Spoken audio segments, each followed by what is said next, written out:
राज्याचे मुख्यमंत्री आणि भाजप नेते देवेंद्र फडणवीस यांनी पुणे महानगरपालिकेसाठी सर्व घडामोडींचा आढावा घेतलाय। निवडणुकीसाठी भाजपचा परफॉर्मन्स कसा आहे, या संदर्भात पक्षाची तयारी कशी आहे, या संदर्भात सविस्तर आढावा फडणवीसांकडून घेण्यात आलेला आहे। पदाधिकाऱ्यांकडून त्यांनी सगळ्या गोष्टी जाणून घेतल्या। बैठकीमध्ये देवेंद्र फडणवीस यांनी पुण्याचा पुढचा महापौर हा भाजपचाच होणार असा विश्वासही पदाधिकाऱ्यांसमोर व्यक्त केलाय। आपल्या 105 जागा भाजपकडे कायम राहणार आहे। थोडक्यात गेलेल्या जागांवर महायुतीमध्ये चर्चा केली जाईल।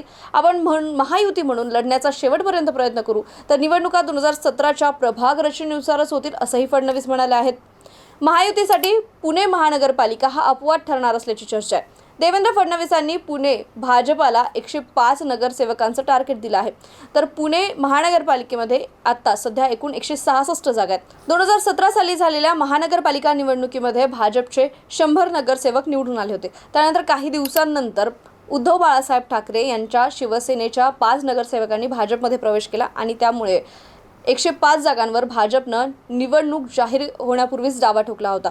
त्यामुळे जरी पुण्यामध्ये महायुतीची चर्चा असली तरी या 105 जागा सोडून पुढील जागांवर चर्चा करण्यात येईल का असा सूचक इशारा देवेंद्र फडणवीसांनी या बैठकीमध्ये दिलेला आहे। त्यामुळे संभाव्य 166 नगरसेवकांपैकी निवडणूक जाहीर होण्यापूर्वीच 105 जागांवर भाजपनं दावा ठोकलाय। अजित पवारांची राष्ट्रवादी आणि एकनाथ शिंदे यांची शिवसेना हा फॉर्म्युला मान्य करणार का, यावर पुण्यातील सगळं महायुतीचं पुढचं भवितव्य अवलंबून आहे।